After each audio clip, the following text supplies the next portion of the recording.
आप देख रहे हैं ट्राइबल न्यूज, हमेशा सच के साथ।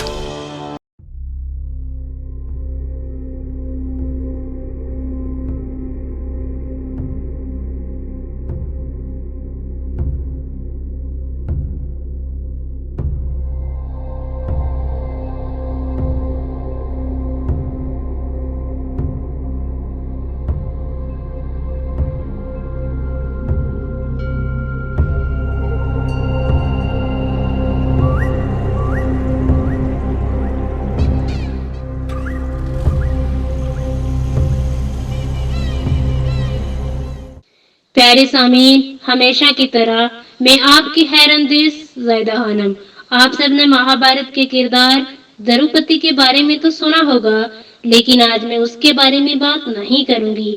आज मैं एक अजीम संथल कबायली खातून के बारे में बात करूंगी, जिनकी पूरी जिंदगी जदोजहद से भरी हुई है।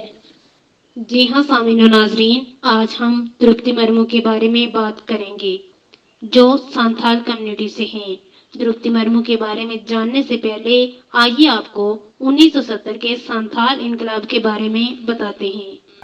आर्यकाल में भी संथाल जनजाति का जिक्र मिलता है। संथाल आदिवासी भारत की तीसरी बड़ी जनजाति। इनका वर्चस्व ज्यादातर पश्चिम बंगाल, बिहार, झारखंड, उड़ीसा और असम राज्यों में है। ये जनजाति सरना धर्म का पालन करती है।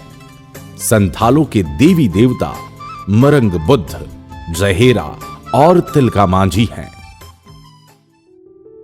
भारतवर्ष में अंग्रेजी हुकूमत के खिलाफ बगावत सबसे पहले संथाल आदिवासियों ने ही की थी। कुछ घटनाएं तो इतिहास में आसानी से जगह पा लेती है, लेकिन खामोश घटनाएं उतनी ही आसानी से नजरअंदाज भी कर दी जाती है। लेकिन कभी कभी खामोश घटनाएं ज्यादा वजनदार साबित होती है। भारत के इतिहास में कई क्रांतियां हुई हैं।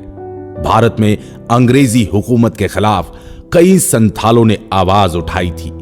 कई युद्ध हुए और बहुत से संथालों ने अपनी जान गंवाई है। महान देशभक्त तिलका मांझी ने सन 1771 से 1784 तक ब्रिटिश सरकार के खिलाफ लंबी लड़ाई लड़कर संथाल आदिवासियों की पहचान कायम की। संथालों द्वारा किए गए संथाल विद्रोह का नेतृत्व तिलका मांझी ने ही किया था। अंग्रेजी हुकूमत ने संथाल विद्रोह के कारण 13 जनवरी 1785 में तिलका मांझी को भागलपुर, बिहार में एक विशाल वटवृक्ष के नीचे फांसी पर लटका दिया। वो महान देशभक्त हंसते हंसते फांसी पर झूल गया। संथालों ने इस महान देशभक्त के लिए गीत गाए, हांसी हांसी चढ़वों फांसी। आज हम सभी 1857 की क्रांति को ही याद करते हैं, जबकि इस क्रांति से पहले 1770 में संथालों द्वारा की गई क्रांति को भी याद किया जाना चाहिए। जी हाँ सामीन और नाजरीन, द्रौपदी मुर्मू भी इसी संथाल खानदान से हैं। झारखंड की सबसे बड़ी जात संथाल बिरादरी है। झारखंड की सबसे बड़ी जात संथाल द्रौपदी मुर्मू से तल्लुक रखती है। आइए जानते हैं इस अजीम कबायली खातून के सियासी सफर के बारे में। द्रौपदी मुर्मू कौन है? मुल्क की पहली कबायली खातून सदर क्योरसाला मुर्मू झारखंड की गवर्नर रह चुकी हैं। मुल्क की पहली कबायली खातून अब मुल्क की सदर बन गई हैं। इससे पहले द्रौपदी मुर्मू को हिंदुस्तान की रियासत झारखंड की पहली खातून गवर्नर के ओहदे से भी नवाजा जा चुका है। द्रौपदी मुर्मू की जाती जिंदगी। द्रौपदी मुर्मू 20 जून 1958 को गांव ऊपर बेड़ा के मयूरभंज जिला के एक संथाल खानदान में पैदा हुई। उनके वालिद का नाम ब्रह्मजी नारायण टुडू था। उनके वालिद गांव के सरबराह रहे हैं। गरीब और पसमानदा इलाका की वजह से इब्तदाई जिंदगी जदोजहद से भरी थी। जिंदगी भी कम मुश्किल नहीं है, फिर भी उन्होंने हिम्मत नहीं हारी।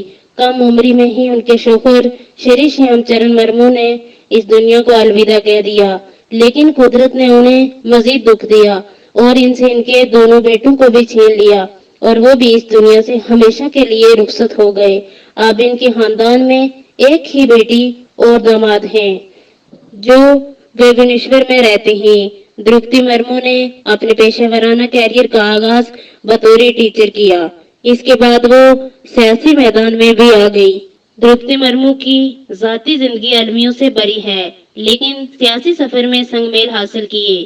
साल 1977 में रायरंगपुर से नगर पंचायत इलेक्शन में वार्ड काउंसिलर मुंतखब हुई और नगर पंचायत की नायब सदर बनी। यह इंतखाब इनके लिए बहुत ही अच्छा साबित हुआ। वो सियासी सीढ़ी अबूर करके एमएलए बन गई। द्रौपदी मुर्मू ने कॉमर्स और ट्रांसपोर्टेशन जैसी अहम चीजों पर काम किया। मई 2018 में उसने झारखंड के मुल्क की पहली कबायली खातून गवर्नर के तौर पर हल्फ लिया। वो दोबारा रायरंगपुर से एमएलए भी रह चुकी हैं। 2009 में नवीन पटनायक बेजू जनता दल से अपने ताल्लुकात तोड़ने के बावजूद उन्होंने एक बड़ी जीत हासिल की। द्रौपदी मुर्मू को एनडीए ने क्यों बनाया राष्ट्रपति उम्मीदवार, आइए जानते हैं जेपी नड्डा क्या कह रहे हैं। 20 नामों पर हमारे यहाँ लंबे दौर की चर्चा हुई और चर्चा में सब लोगों के साथ बातचीत करते हुए एक सर्वसम्मति इस बात पर बनी कि सभी नामों पर चर्चा हुई, विस्तृत चर्चा हुई, लेकिन कुल मिलाकर के ये बात सामने आई कि हमें प्रत्याशी के रूप में कोई पूर्व से ढूंढना चाहिए, भारत के पूर्वी क्षेत्र से ढूंढना चाहिए और हो सके और हमारा प्रयास हो महिला को हमको स्थान देना चाहिए। और आज तक कोई आदिवासी ट्राइबल प्रत्याशी राष्ट्रपति के रूप में नहीं आया है, इसलिए हमें ट्राइबल पर और पहली बार कोई ट्राइबल को भारतीय एनडीए की तरफ से हम कैंडिडेट बना सकेंगे ऐसा संसदीय बोर्ड, पार्लियामेंट्री बोर्ड का मत था और इसलिए श्रीमती द्रौपदी मुर्मू इनको राष्ट्रपति का प्रत्याशी घोषित किया गया है एनडीए की तरफ से। और हम सब जानते हैं कि श्रीमती द्रौपदी मुर्मू जैसे राधाकृष्णन जी शिक्षा से जुड़े हुए थे, सर्वपल्ली राधाकृष्णन राष्ट्रपति के रूप में, उसी प्रकार द्रौपदी जी का भी जीवन आजीवन शिक्षा से जुड़ा रहा और वो टीचर के रूप में, शिक्षक के रूप में उन्होंने अपना जीवन प्रारंभ किया। Tribal news network Draupadi Murmu के इस सुनहरे लम्हे के लिए नेक ख्वाहिशात। जुड़े रहिए आप ट्राइबल न्यूज नेटवर्क के साथ।